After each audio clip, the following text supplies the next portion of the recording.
इस जेल से भागना मानो अपनी जान दांव पर लगाने जैसा था, क्योंकि जेल के चारों तरफ एक गहरा और खतरनाक समंदर फैला हुआ था। एक दिन एक कैदी ने भागने की कोशिश की, लेकिन वो पकड़ा गया। जेलर ने सारे कैदियों को इकट्ठा किया और सबके सामने उस कैदी का गला काट दिया, ताकि बाकी लोग डर जाए और दोबारा भागने के बारे में सोचे भी ना।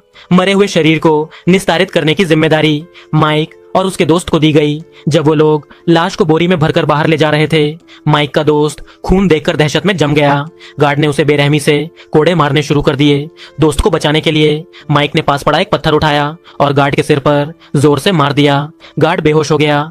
माइक ने मौका देखकर भागने की कोशिश की, लेकिन थोड़ी देर बाद ही वो पकड़ा गया। उसकी सजा 2 साल अंधेरी कोठरी में बंद। इसी दौरान अच्छे व्यवहार के कारण माइक के दोस्त को जेल में एक ऊंचा पद मिल गया।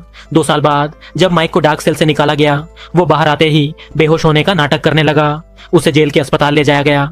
वहीं उसका दोस्त उससे मिलने आया। माइक ने एक नया भागने का प्लान बताया। डॉक्टर ने उसे जो नींद की गोलियां दी थीं, वो माइक ने चुपके से मुंह में छुपा ली और उन्हें अपने दोस्त को दे दिया। उस शाम जेल में गार्ड्स के लिए एक फिल्म दिखाई जा रही थी। माइक के दोस्त ने गोलियां पीसकर उनके शराब में मिला दी। एक एक करके सभी गार्ड्स बेहोश होकर गिरने लगे। माइक, उसका दोस्त और एक और साथी जेल की दीवार चढ़कर आजादी की तरफ भागने लगे। रास्ते में उन्हें कुछ बदमाश मिले। उन्होंने अपने पास के सारे पैसे देकर एक छोटी नाव खरीदी। नाव लेकर वो लोग गहरे समुद्र में निकल पड़े। आखिरकार वो लोग कोलंबिया के एक छोटे से द्वीप पर पहुंच गए, लेकिन किस्मत ने फिर दगा दिया। द्वीप की एक नन ने पुलिस को उनके बारे में बता दिया। पुलिस आई, उन्हें पकड़ा और फिर से जेल में डाल दिया। इस बार माइक को 5 साल तक डार्क सेल में रखा गया।